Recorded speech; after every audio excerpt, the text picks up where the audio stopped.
What's up guys, it's your boy Nathaniel Messiah. So in today's video, I'm about to train, right? But I thought, let me answer some questions while I'm training. So I went on my Instagram, which you should follow by the way, Nathaniel Messiah, same as my YouTube over there, go follow me. But yeah, I went on my Instagram earlier, asked you guys to send me some questions. So in between my workout, like after I finish each exercise, I'm gonna answer one or two of you guys' questions. And yeah, I thought this would be a nice spin on a Q&A because I've done like Q&As just sitting down and stuff. So I thought I'd change it up a little bit and give you guys something different. You can also see the workout that I'm doing. So yeah, I've quickly got a huge announcement for you guys, right? I have now partnered up with Boom Day, okay? And what Boom Day is it allows you to subscribe to my page, right? And get unseen content that I don't post anywhere else, including my full weekly workouts, including diet and training advice, but also including tips on how to grow your social media and how to grow your online business. So if you want more of an up close and personal look in terms of how I train, my tips on diet and training, but also if you want to learn some of my tips in terms of how to grow your social media and things like that, then Boom Day is the perfect place for you. And again, I'm posting content on there that won't be posted anywhere else. So you guys are getting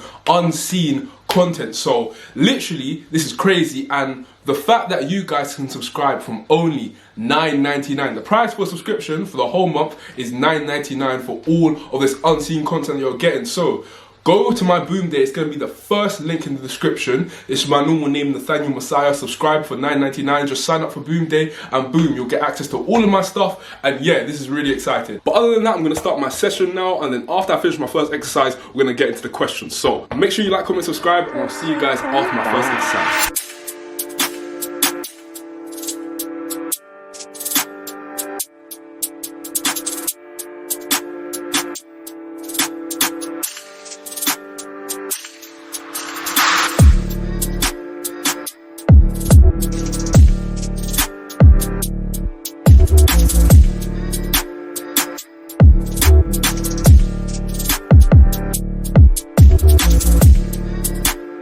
Alright guys, so I've done my first exercise now. I did about 4 sets, but I'm not going to record every set, I just recorded 2 of them. So, let me get into the first question. I'm going to do one personal question now, like something that's just about me, and then one, that general helpful question as well. So, yeah, first one, what are my 2021 PR goals? And I'm going to be ambitious, right?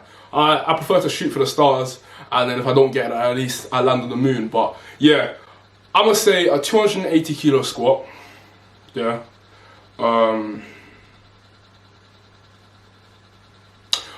I'm going to say a 272.5 kilo squat, which is 600 pounds.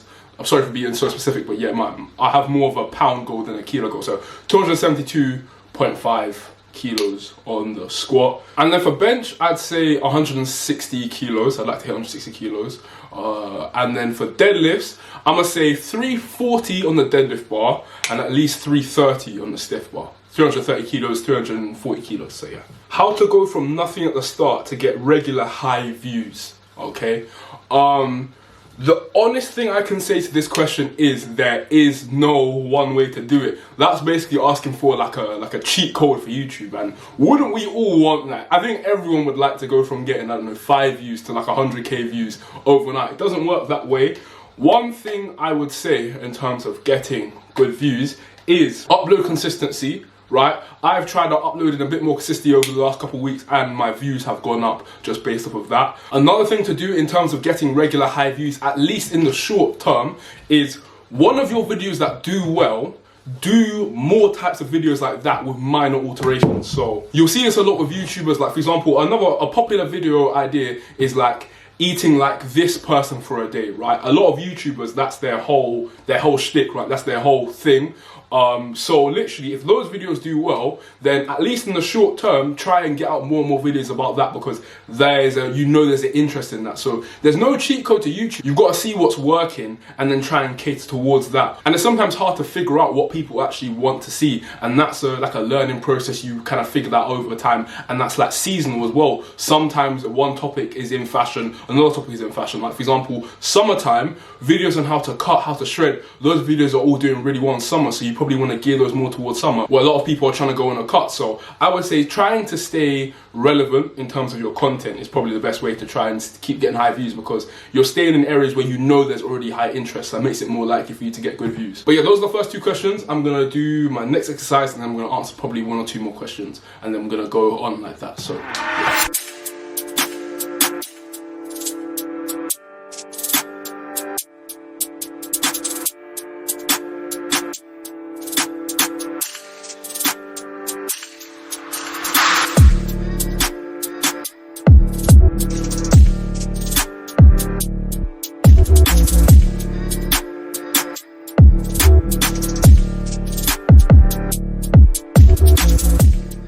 Alright guys, so I just got done my bicep curls. I did about 6 sets. I'd say that I'm really trying to get my arms up. I think I've got a decently well proportioned upper body, but if one muscle group is my weakness, it's my biceps. So a lot, and my traps as well. Not so much from the back, more from the front. I could do some more traps, but anyway. Alright, so the question: any plans to compete in bodybuilding soon? And there's also questions: any plan to compete in powerlifting soon? So in terms of on both of those, okay, so let me go for powerlifting first. Powerlifting wise, so let me just explain. So as of January 2021, I'm now no longer a sub-junior, aka under 18s. I'm now a junior, aka under 23s.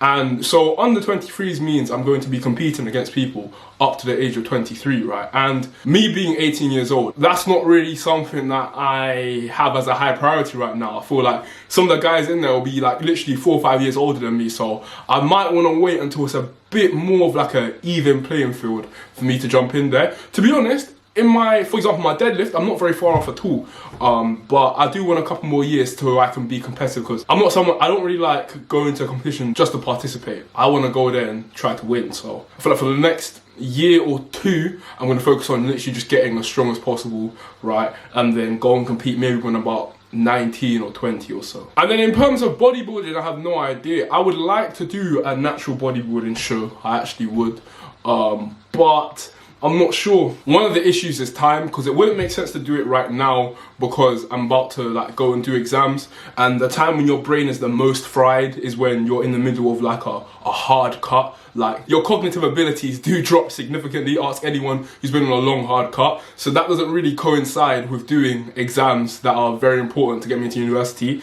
And then when I actually go to university, I don't really have any plans to like go on a competition prep as soon as I start university. Like I kind of want to just get settled and stuff like that. So the short answer is I do want to compete at some point, but in terms of competing in 2021, especially also with the current world situation, not knowing if your competition is going to get cancelled or shuffled around, I'm not sure that I'd want to compete this year. I might be down to do a couple of like informal meets, like say it was like a really small meet or something like that, just to get some, you know, meet experience under my belt. But in terms of when I try to go into, you know, like proper like the IPF and stuff like that, I don't think that's going to be this year. This person said, how do you get that massive while also staying lean?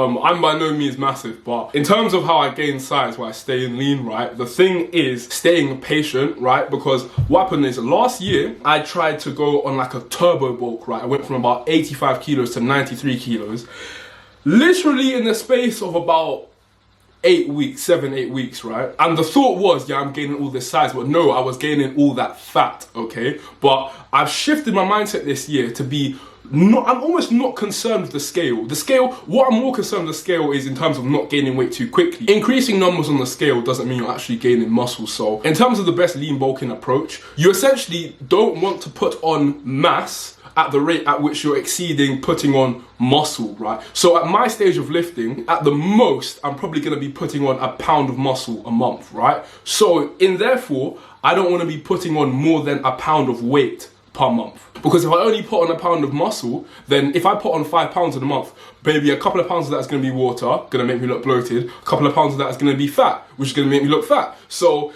essentially, what you're trying to do is have all the tissue that you put on be muscle. And some people don't think this is possible, but it's proven that you can build muscle while keeping your fat the same. And it's also been proven that you can gain muscle while losing fat. But in terms of how I've been able to gain size, I've literally just focused on not putting on weight quickly. Nothing to do with my training has really changed. I've still been training for hypertrophy and strength. But in terms of my diet, I'm literally just trying to gain weight at a slower rate as possible, so I know that every single pound that I'm putting on is muscle, right? And a lot of people think that putting on fat helps you put on muscle, right? And this may be true in the short term, but after that process of you putting on that fat and muscle, if you at some point want to get lean, you're gonna have to strip off all of that fat, and then being in a big deficit is making you more likely to lose muscle. So, and one more thing on that question is, I didn't do them necessarily mostly at the same time. I haven't gained masses of size since last summer. I've gained definitely a bit of size, especially like my shoulders and stuff, definitely gained size. But most of that work was done in a solid bulk and then a solid cut. So yeah, my biggest tip in that is don't rush it. Lean gains are slow, but if you want to gain muscle and stay relatively lean, you're gonna need to be patient. So yeah, I'm gonna get back to my workout. I'll probably answer a couple of questions afterwards,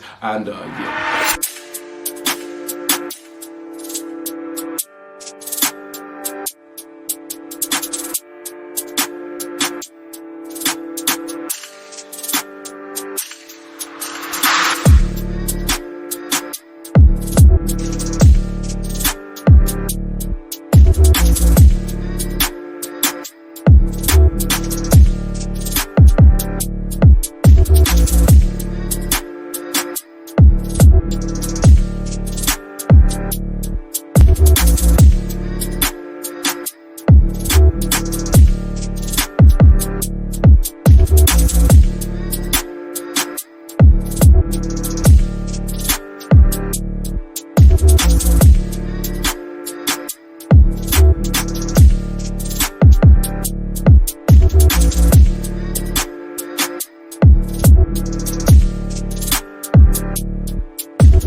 Alright guys, so the workout's done now.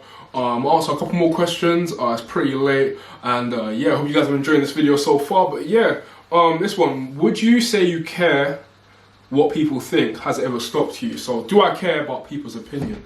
I think we'd be lying if we said that to a certain degree we all didn't care somewhat about people's opinion. In terms of how much it stopped me from doing things, I don't think that it's really stopped me from doing many things. Because one strength I'd say I have is that I'm cool to be alone. Like, I'm cool to start something and no one else is doing it. I'm cool to kind of go against the grain. So when I started bodybuilding, I used to, like, people at school used to kind of mock it, like, in terms of the poses and stuff. But I didn't really mind. I kept doing what I was doing, and it got me to where I was now. With YouTube as well, when I first started, obviously there were people that were doing workout videos on YouTube. I'm not gonna pretend that there weren't, but there weren't a lot of guys like doing the sixth form vlog thing, vlogging in sixth form. Like when I used to vlog in sixth form, people used to look at me weird and stuff like that. And when I was vlogging in general, people would look at me weird. But no, I wouldn't say that people's opinion has really affect the things that I've done. It definitely plays into the way that you think, especially with social media now. You want people to have the best perception of you as possible. You want to put your best foot forward. So I guess it does play into it somewhat. But in terms of the main things in my life, no, I don't think it's prevented me from doing any of the things that I've wanted to do. What's a quote you heard that stuck in your head forever? This quote, I can't even remember where I heard it or whether or not I came up with it, or I can't remember. But the quote I live by, and people on my channel will know I live by, is that motivation is a feeling, but discipline is a lifestyle. I feel like that applies to so many things in life, because I got questions before on how to stay motivated, and I say the same thing. Motivation is a feeling, but discipline is a lifestyle. Motivation comes and goes. It's a feeling like anything else. You can't rely on feelings in order to get things done. But when you're disciplined, that means it's a lifestyle. That means it's a part of who you are, how you are as a person, and that's like baked into your character. So you're not relying on whether or not you feel like to get things done, because it's a part of you. Like the grind, doing things you don't feel like doing, is a part of you. And that's partly why working out is so important, because working out is basically like a microcosm for the rest of life. Working out is voluntarily putting yourself through difficult situations and overcoming those situations. So if you can handle that, then it makes the rest of life easier, and it allows you to transfer some of those principles that you learn through working out into other aspects of life. So I definitely think working out has not just made me a more disciplined person when it comes to actually working out, but made me a much more disciplined person as a whole. You know, there's that phrase, embrace the suck. You literally have to embrace the suck. You have to embrace times that don't feel good, because you've got to the point where you're not just making decisions based on feeling, whether or not you feel like it, whether or not it feels good. You're making decisions based on a long-term view and based on your character and the discipline that is a part of you. And last question, how do you deal with constant workload? Here's what I'd say, yeah? So it's no secret that I work a lot. Like, what I do in terms of like social media is what a lot of people's full-time job is, plus I'm in sixth form, right? And not slacking off. So it's safe to say my days are very, very packed. But in terms of what I do, right, is what I literally just talked about. You have to just be able to embrace the suck. Embrace, like, things not being the way you want it to be and being comfortable in those situations. Over the last year and a half, I've had to work harder in the last 12 months than I've ever worked. The main thing with that is having goals and being driven. Having a goal makes it so much easier because you're working towards something, and you can't just slack off one day, because that one day you slacked off puts you further and further away from your goal. Whereas if you keep in mind the fact that today is one step towards that goal that you have for yourself, and that can be anything. It's not just working out, it can be a goal. I've got academic goals in terms of YouTube, making money, all that stuff. All of those goals that you have, you need to acknowledge that what you do every single day is what's going to get you there. It's small steps. Success isn't like an overnight thing. It's small little things every day that snowballs into a big thing. It's not one single action, it's not one single thing that allows you to get to a certain level. It's the diligent work that you do every single day. So I'd say the main thing, keeping a long-term perspective and acknowledging the impact of today's work on getting to that long-term goal. Once you understand that and appreciate that, because you can understand something but still not do it, but once you understand and appreciate that, I think you'll start to be able to work harder and more consistently. But anyways, that is the end of the video. I hope you guys enjoyed today's video. If you want me to do more videos like this where I'm working out, answering questions at the same time, let me know in the comment section below. Go subscribe to my boom day. Again, that's really exciting. And yeah, thank you guys for watching. I'll see you guys in a bit. It's time to go eat. Peace.